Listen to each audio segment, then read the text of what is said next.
A 2017 study on intermittent reinforcement found it's the single most powerful addiction mechanism in human behavior, stronger than consistent rewards. Imagine this. Today, your partner is cold, dismissive, maybe snaps at you or ghosts for a day. Tomorrow, flowers, long apologies, sweet messages until morning, promises that it'll never happen again. That sudden warmth after the freeze hits like a jackpot. Your brain explodes with dopamine exactly at the moment of reconciliation. Psychologists compare these relationships straight to gambling addiction. Predictability lets you relax, but chaos keeps you hooked, always waiting for the next big win. You don't leave during the bad stretches because you're banking on the good ones coming back. And it's precisely the rarity of the good that makes it so intoxicating. Sound familiar?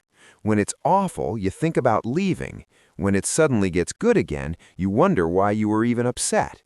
Esther Perel once said, "The most dangerous sentence in love is, 'I can change him, her.' Hope is one hell of a drug. You keep telling yourself, it's just temporary.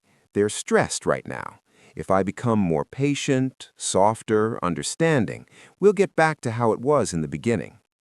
This isn't character weakness, it's attachment chemistry at work. Trauma bonding operates exactly like this. Cruelty plus rare kindness equals massive dopamine spike. Steady care gives oxytocin, but it doesn't produce the same euphoric rush. So your brain starts linking real love to the roller coaster. You excuse things you'd never let a friend put up with, because deep down, you still believe in the real version of them, the one that shows up every once in a while. Surveys from domestic violence hotlines and relationship studies consistently show that fear of being alone often outweighs fear of the abuse itself for many who stay.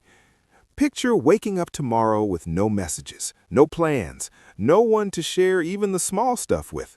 For a lot of people, that void feels like the end of the world, especially if childhood or past relationships already taught you rejection hurts worse than anything.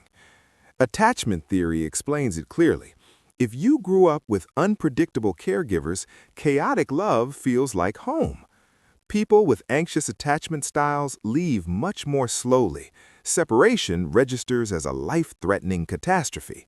So they endure the bad treatment because better this than absolutely nothing. Be honest, are you really less lonely when someone's right there next to you but constantly hurting you? After studying thousands of couples, John Gottman concluded that once a negative pattern drags on, the positive sentiment override disappears.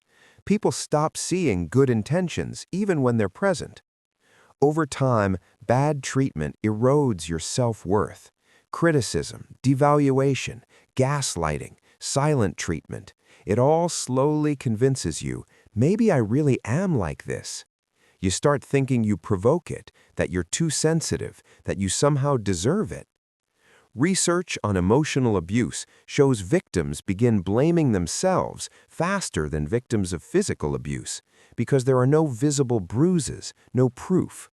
The brain adapts and stops sounding the alarm that this isn't normal.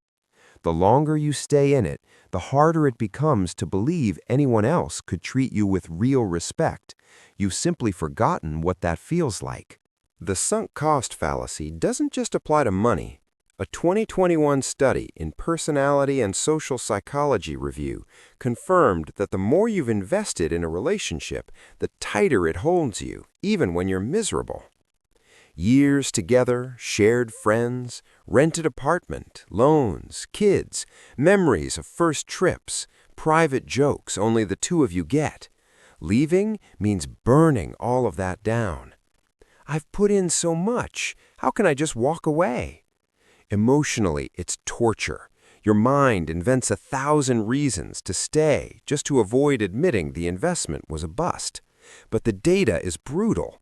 People who eventually leave report significantly higher life satisfaction 1 to 2 years later. What's already spent is already lost.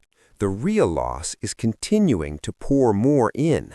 A 2018 study in psychological science found people stay longer when they believe their partner depends heavily on them. If I leave, they'll fall apart. No one else will tolerate them. I'm the only one who really understands. That sense of responsibility and guilt becomes another chain. Codependent patterns make it worse. Your sense of worth gets tied to saving the other person. Leaving feels like betrayal, like abandoning someone broken.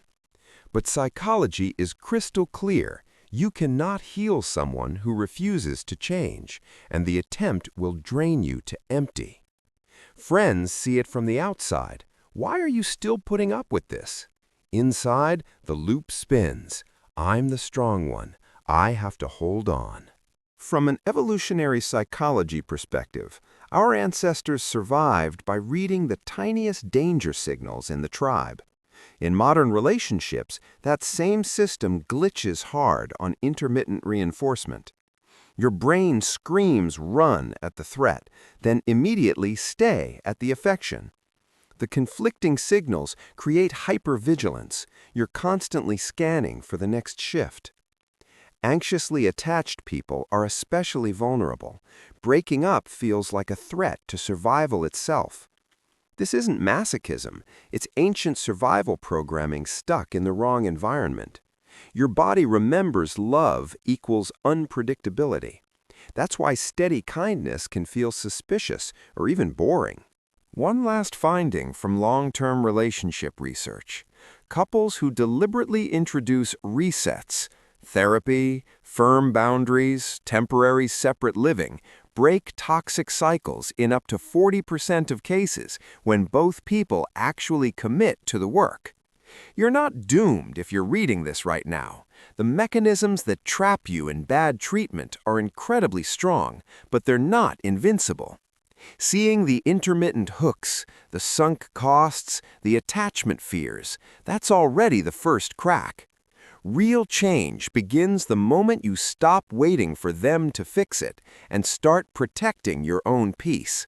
Most people who finally left say the hardest part was the very first step. After that, the fog starts to lift.